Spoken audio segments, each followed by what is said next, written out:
This is Catholic Daily Reflections for the 33rd Sunday in Ordinary Time, Year A. Today's reflection is entitled, Equality in the Eyes of God. Jesus told his disciples this parable. A man who was going on a journey called in his servants and entrusted his possessions to them. To one he gave 5 talents, to another 2, to a third 1. To each according to his ability. Then he went away. This passage begins the parable of the talents. In the end, 2 of the servants worked hard, using what they had received to produce more. One of the servants did nothing and received condemnation. There are many lessons we can take from this parable. Let's look at a lesson about equality. At first, it may strike you that each of the servants were entrusted with a different number of talents, a reference to the monetary system used at that time. In our day and age, we tend to be fixated on what many call equal rights. We get envious and angry if others seem to be treated better than us, and there are many who become quite vocal about any perceived lack of fairness. How would you feel if you were the one who received only 1 talent in this story, after watching 2 others receive 5 and 2 talents? Would you feel cheated? Would you complain? Perhaps.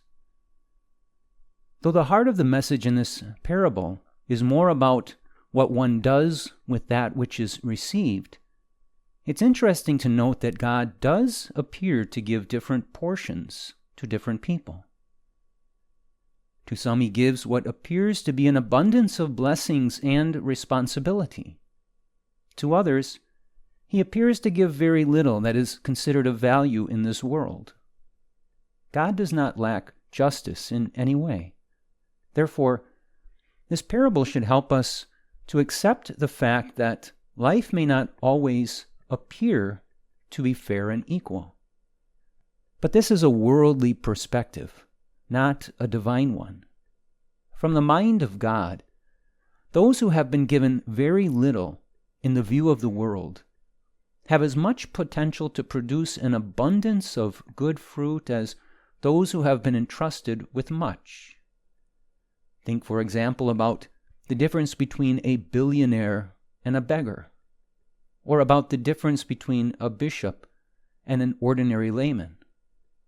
It's easy to compare ourselves to others, but the fact of the matter is that the only thing that matters is what we do with that which we have received. If you are a poor beggar who has been dealt a very difficult situation in life, you have just as much potential to glorify God and produce an abundance of good fruit as anyone else. Reflect today upon all that God has given you. What are your talents? What have you been given to work with in life? This would include material blessings, circumstances, natural talents, and extraordinary graces. How well do you use what you have been given? Do not compare yourself to others. Instead, use what you have been given for the glory of God, and you will be rewarded for all eternity. Let us pray. Lord, I give to you all that I am and thank you for all that you have given to me. May I use all that I have been blessed with for your glory and for the upbuilding of your kingdom. May I never compare myself to others, looking only to the fulfillment of your holy will in my life. Jesus, I trust in you.